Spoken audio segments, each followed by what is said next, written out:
Hello everyone, welcome to Commerce Made Easier. In today's lecture of Accountancy, class 12, we will discuss the reconstitution of partnership firm, and in that we will discuss the retirement of a partner or death of a partner case.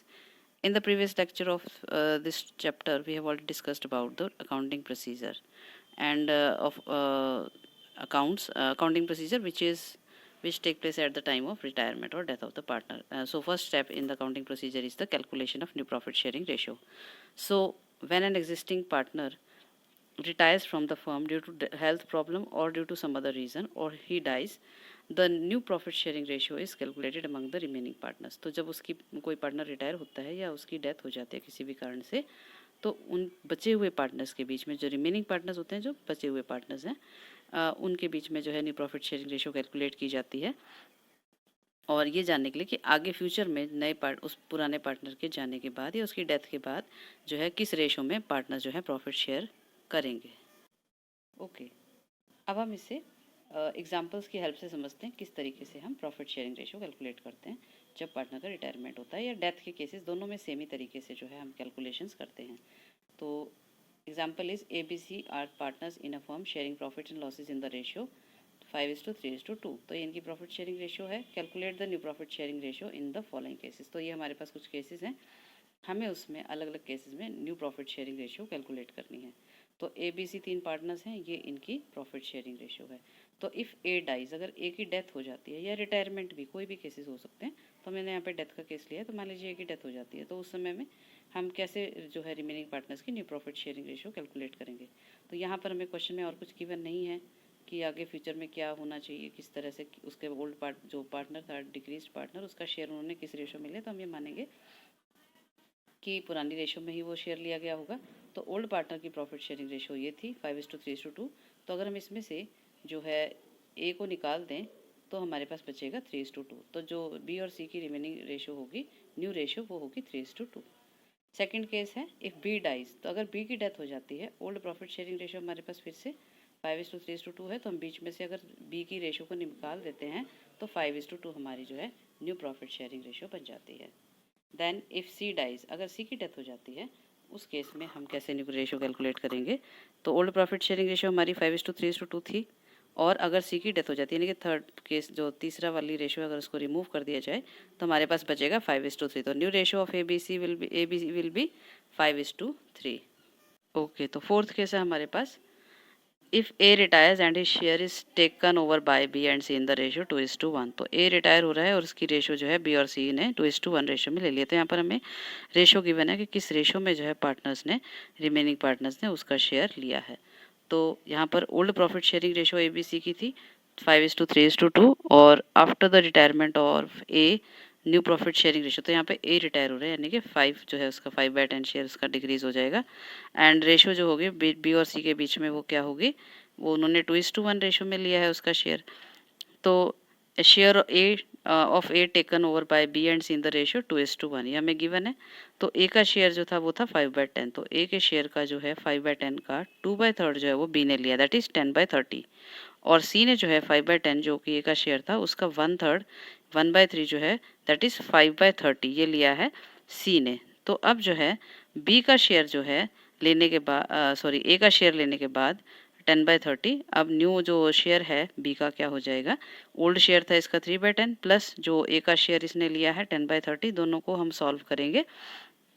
इसका LCM लेके 30 आ जाएगा और इसको ऊपर से solve numerator में solve करेंगे तो 19/30 हमारा आंसर आ जाएगा। तो यानी कि बी का न्यू शेयर हो गया 19/30, और सी का जो है शेयर इसी तरीके से निकाला जाएगा। तो ओल्ड शेयर है इसका 2/10 प्लस 5/30 जो इसने ए से लिया है, दोनों मिला करके 6/30 और 5/30, ये कितना हो गया 11/30। तो new profit sharing ratio between B and C will be 19:11। तो ये इनकी न्यू प्रॉफिट शेयरिंग रेशियो आ गई। Okay, now fifth case is if C dies and his whole share is purchased by B या taken over by B, कुछ भी दिया हो सकता है।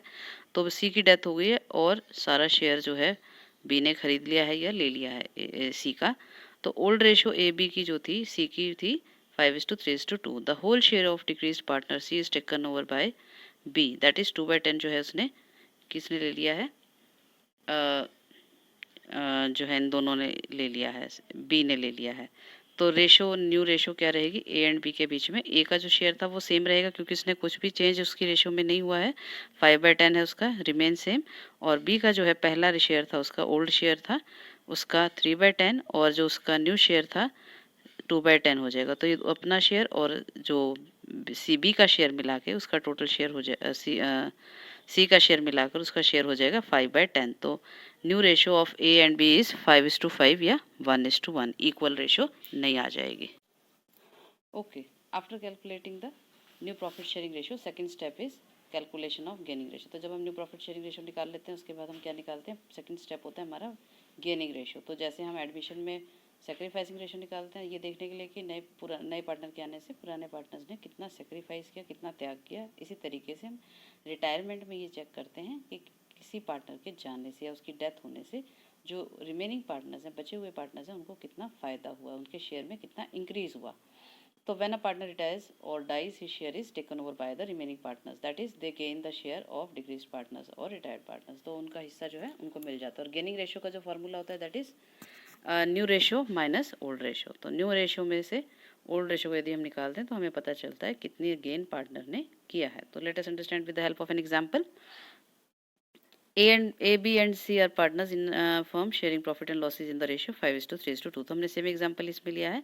A retired from the business firm, तो A रिटायर हो जाता है तो calculate the gaining ratio and the new ratio. इसमें हमने कैलकुलेट जो है दोनों रेशियो निकालनी है, न्यू रेशियो भी और गेनिंग रेशियो भी। तो new ratio between B and C क्या होगी, जैसे क्योंकि इसमें क्वेश्चन में और कुछ गिवन नहीं है तो हम सीधा ही जो पार्टनर रिटायर हो गया या जिसकी डेथ हो जाती है उसको हटा दें उसके शेयर को, तो जो बेचारा रिमेनिंग शेयर होगा वो उनकी ओल्ड रेशियो ही उनकी न्यू रेशियो होती है। नॉर्मली जैसे एडमिशन में था, तो यदि क्वेश्चन में कुछ और ना गिवन हो तो हम ओल्ड रेशियो को ही न्यू रेशियो मानते हैं, और वही उसकी गेनिंग रेशियो भी होती है या सेक्रीफाइसिंग रेशियो भी होती है। तो सेम क्वेश्चन यहाँ पर भी वही फॉलो होगा रूल।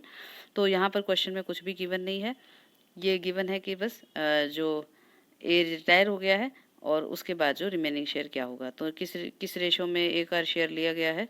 तो अगर क्वेश्चन में कुछ भी गिवन नहीं होगा तो हम ये मानेंगे कि उनकी जो रेशो है वो सेम है, न्यू रेशो भी और गेनिंग रेशो भी। तो इसको हम एग्जांपल की हेल्प से भी देख सकते हैं चेक करके कि आपका आंसर सेम वही आएगा जो हमने अभी कहा।